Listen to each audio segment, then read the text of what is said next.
Hello everyone, welcome to our YouTube channel chemistry classes. आज की classes में हम लोग सॉल्यूशन यानी कि विलियन के चैप्टर से इम्पोर्टेंट न्यूमेरिकल्स को देखेंगे। पहला न्यूमेरिकल है हमारा 300 केल्विन पर जल का वाष्प दाब 12.3 kg पास्कल है। हमें न्यूमेरिकल में जल का वाष्प दाब दे दिया गया है 12.3 kg पास्कल। इसमें बने अवाष्पशील विलय के 1 मोलल विलयन का वाष्प दाब ज्ञात कीजिए। हमें यहाँ पर वाष्प दाब ज्ञात करना है, तो चलिए शुरू करते हैं। सबसे पहले बोला गया है 1 मोलल विलयन का वाष्प दाब। तो जब हमें 1 मोलल विलयन कह रहा है यानी कि हमारा जो विलय है वो 1 मोल है। कितना है? 1 मोल। क्योंकि कहा गया है कि बने अवाष्पशील विलय के 1 मोलल विलयन का वाष्प दाब ज्ञात कीजिए। यानी हमारा जो विलय है वो विलय हमारा 1 मोल, जिसमें से 1000 ग्राम विलायक में वो घुला हुआ है। तो हम लोग क्या कह सकते हैं कि 1 मोलल विलयन से यह स्पष्ट होता है कि विलय 1 मोल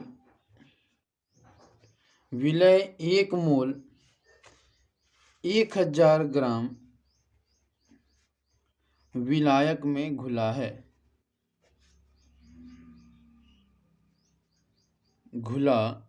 है। तो हमें क्या स्पष्ट हो रहा है कि 1 मोल विलयन से हमें यह स्पष्ट हो रहा है कि जो हमारा विलय का 1 मोल है वो 1000 ग्राम विलायक में घुला हुआ है। तो हम लोग क्या कह सकते हैं? विलय के मोलों की संख्या, यानी अगर हम बात करें विलय के मोलों की संख्या की, तो विलय के मोलों की संख्या को हम लोग NB मानते हैं। तो NB बराबर हो जाएगा 1 मोल। और विलायक कौन है हमारा? यहाँ पर जल है। कौन है विलायक? जल। यानी विलायक का द्रव्यमान ये हमारा हो जाएगा WA। विलायक को हम लोग A मान रहे हैं और विलय को B मान रहे हैं।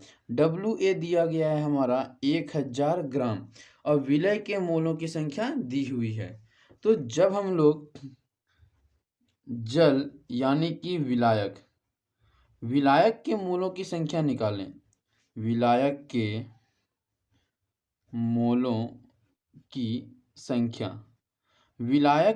की संख्या यानी Na का मान निकालें, तो हम लोग क्या करेंगे? जो विलायक का द्रव्यमान है उसको उसके आणविक द्रव्यमान से भाग दे देंगे। तो हमारा क्या प्राप्त हो जाएगा? हमारा प्राप्त हो जाएगा विलायक के मोलों की संख्या। अब विलायक के मोलों की संख्या निकालनी है तो हम लोग क्या करेंगे? WA/MA यानी 1000 को हम लोग भाग दे देंगे 18 से। आंसर आएगा हमारा 55.55 मोल। ये आ गया हमारा जल के मोलों की संख्या। अब हमारे पास दो चीज़ आ गए, एक कि हमारे विलय के मोलों की संख्या 1 मोल, दूसरा जल के मोलों की संख्या हमारा है 55.55 मोल। तो हमें क्वेश्चन में यहाँ पर शुद्ध जल का वाष्प दाब दिया हुआ है। और शुद्ध जल का वाष्प दाब कितना दिया है? शुद्ध जल का वाष्प दाब, हमें शुद्ध जल का वाष्प दाब दिया है 12.3। सॉरी टू अनविजिबल, अगर आपको अनविजिबल नहीं हो रहा है तो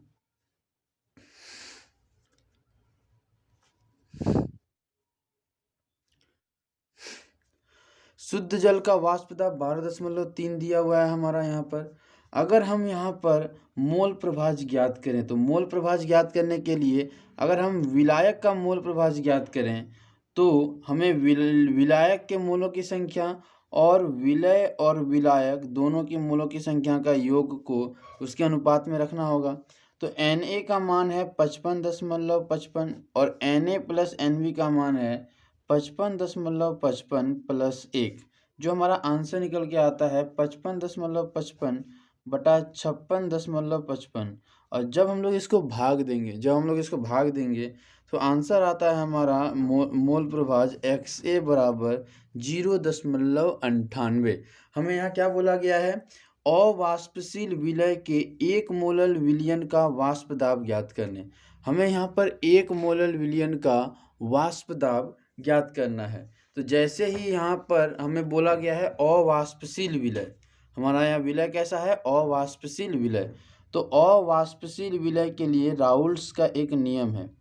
अवाष्पशील विलय के लिए जो हमारा राउल्स का नियम है, उस राउल्स के नियम से, राउल्स के नियम से हम क्या कर सकते हैं कि जो हमारा वाष्प दाब होता है वो होता है शुद्ध विलायक के वाष्प दाब और उसके मोल प्रभाज का गुणज होता है। तो हम लोग यहाँ पर P0A का मान कितना है? जल का शुद्ध वाष्प दाब, ये हमारा है P0A का मान।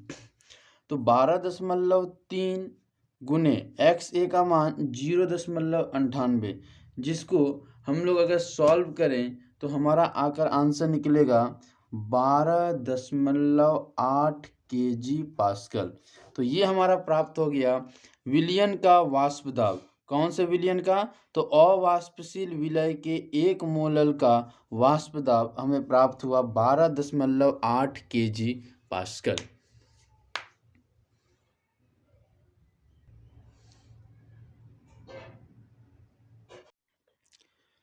क्वेश्चन नंबर 2, किसी अवाष्पशील विलय जिसका आणविक द्रव्यमान है 40 ग्राम पर मोल, यानी हमें यहाँ पर विलय का आणविक द्रव्यमान दिया जा चुका है कि उस मात्रा की गणना कीजिए। हमें इसकी मात्रा की गणना करनी है, जिसमें 114 ग्राम जो ऑक्टेन में घोले जाने पर उसका दाब कम करके 80% कर दिया गया है। यानी कि पहले जितना दाब था उस दाब का 80% कम करना है। तो हम लोगों को यहाँ पर मानना होगा, क्या मानेंगे? तो हम लोग मानेंगे कि शुद्ध विलायक का जो वाष्प दाब है, माना शुद्ध विलायक का वाष्प दाब, हम लोग मानते हैं कि शुद्ध विलायक का वाष्प दाब P0A का मान है 1 एटमॉस्फेरिक दाब है। तो अगर विलायक का इतना दाब है तो विलयन का वाष्प दाब कितना होगा? विलयन का वाष्प दाब, जो विलयन का वाष्प दाब PS बराबर होगा वो इस 1 एटमॉस्फेयर का 80% होगा, क्योंकि कहा गया कि 80% कम करके 80% कम करना है। तो 1 का 80% यानी 1 गुना 8/100 यानी 0.8 एटमॉस्फेरिक। ये हो गया हमारा शुद्ध विलायक का वाष्प दाब और विलयन का वाष्प दाब। हमें यहाँ पर दिया गया है विलय का आणविक द्रव्यमान। विलय कौन है हमारा? यहाँ पर विलय का आणविक द्रव्यमान, विलय को हम लोग मानते हैं B। तो WB का मान हमें दिया हुआ है 40 ग्राम पर मोल। और हम लोग यहाँ पर विलायक कौन है? ऑक्टेन। ऑक्टेन का जब हम लोग आणविक द्रव्यमान निकालते हैं WA बराबर, तो ऑक्टेन होता है हमारा जाकर, ऑक्टेन हमारा दे दिया गया है, कितना दिया गया? ऑक्टेन 114 ग्राम। तो हमें ऑक्टेन 114 ग्राम दे चुका है। अब ध्यान दीजिएगा, क्वेश्चन को अगर ध्यान से देखें तो हमें पता चलता है कि सबसे पहले तो हमें विलायक का वाष्प दाब हम लोगों ने माना 1 एटमॉस्फेयर, विलयन का वाष्प दाब 1 का 80% 0.8 एटमॉस्फेयर, विलय हमें दिया हुआ था 40 ग्राम और विलायक यानी कि ऑक्टेन वो भी दिया हुआ था हमें 114 ग्राम। अब विलय के बारे में तो हम लोग चर्चा नहीं कर रहे हैं, लेकिन अगर विलायक हमें पता है ऑक्टेन है, ऑक्टेन का सूत्र क्या होता है? C8H18 अनुसूत्र होता है इसका। ऑक्टेन का अणु सूत्र होता है C8H18। अगर हम लोग इसका मोलर द्रव्यमान ज्ञात करें, अगर हम लोग इसका मोलर द्रव्यमान ज्ञात करें, तो मोलर द्रव्यमान ज्ञात करने के लिए कार्बन का 12 होता है, 12 गुना 8, हाइड्रोजन का 1 होता है, 1 गुना 8। तो मोलर द्रव्यमान आएगा हमारा 114 ग्राम। तो ऑक्टेन का हमारे पास मोलर द्रव्यमान ज्ञात हो चुका है। अब ध्यान दीजिएगा कि हमारे पास मान है ये Mb का, Mb का मान है, Wb का मान है, Wa का मान है, Ps का मान है, P0A का मान है। क्वेश्चन के अनुसार हमें विलय का आणविक द्रव्यमान के बारे में बताना है।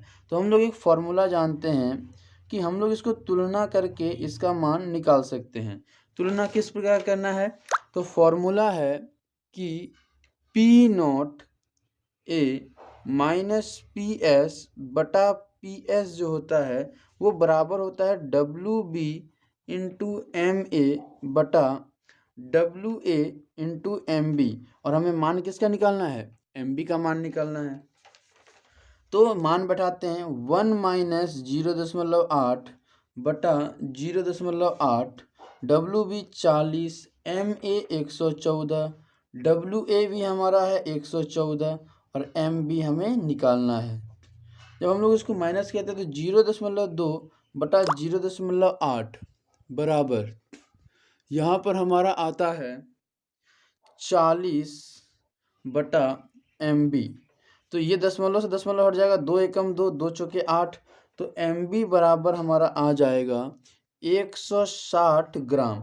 तो हमें यहाँ पर जो विलय की मात्रा बतानी थी, यानी कि जो विलय का आणविक द्रव्यमान बताना था, वो हमारा आंसर आ गया 160 ग्राम।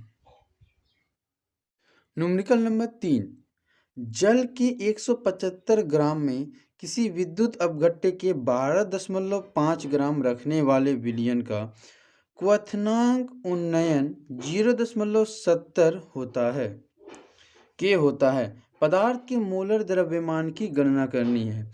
हमें पदार्थ के मोलर द्रव्यमान के बारे में गणना करनी है, यानी हमें निकालना है मोलर द्रव्यमान किसका? पदार्थ का, यानी Mb का मान निकालना है।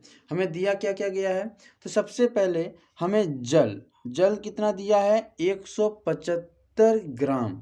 जल हमें 175 ग्राम दिया है और विद्युत अपघट्य कितना दिया है? 12.5 ग्राम। तो जो कम मात्रा में रहता है वो हो गया विलय और जो अधिक मात्रा में होता है वो विलायक। तो विलय का हमें द्रव्यमान दिया हुआ है 12.5 ग्राम। विलय को हम लोग WB लेते हैं और विलायक को हम लोग लेते हैं A। तो विलायक का द्रव्यमान हो गया 175 ग्राम। तो हमें यहाँ पर WB दिया हुआ है 12.5 ग्राम, WA दिया है 175 ग्राम। इसके बाद हमें क्वथनांक उन्नयन दिया गया है, यानी हमें मान दिया है क्वथनांक उन्नयन, यानी डेल TB का मान दिया है 0.70 केल्विन। अब यहाँ ध्यान से देखिएगा कि हमारा इसके अलावा एक और मान दिया है यहाँ पर क्वेश्चन में केबी का मान कितना दिया है? 0.52 kg पर मोल। अब देखिएगा कि क्वेश्चन के अनुसार जो हमारा विलय का द्रव्यमान दिया है, तो विलय के द्रव्यमान को जब हम लोग फॉर्मूला में बैठाते हैं, एक फॉर्मूला जो हम लोग जानते हैं कि वी नो दैट, हम लोग क्या जानते हैं कि MB बराबर एक फॉर्मूला होता है KB इंटू WA बटा डेल TB इंटू WA, जिसमें से WA के मान को kg में लिया जाता है। WA के मान को किस में लिया जाता है? kg में लिया जाता है। तो हम लोग यहाँ पर WA के मान को kg में बदलेंगे तो ये आ जाएगा 0.175 kg। अब हम लोग इसी मान को यहाँ पर रख देते हैं। MB बराबर क्या हो जाएगा हमारा? KB दिया है 0.52, WB दिया है 12.5, डेल TB 0.70 और WA यानी 0.175। जब हम लोग इसको सॉल्व करते हैं तो दशमलव को हटाते हैं, ये हट जाएगा, ये हट जाएगा, ये हट जाएगा, ऊपर 100 आ जाएगा। तो गुना करने पर 125 को 52 से गुना करेंगे तो 6500 हमें प्राप्त होगा, बटा नीचे जब गुना करेंगे तो हमें प्राप्त होगा 175 को 70 से गुना करने पर प्राप्त होगा 1050, जिसको अगर हम लोग काट के आंसर निकालें तो जो हमारा द्रव्यमान निकलेगा 63.26 ग्राम पर मोल प्राप्त होगा। MB क्या है हमारा? MB है हमारा पदार्थ का मोलर द्रव्यमान, यानी हमारा पदार्थ का जो मोलर द्रव्यमान ज्ञात हुआ, वो पदार्थ का मोलर द्रव्यमान ज्ञात हुआ 63.26 ग्राम पर मोल।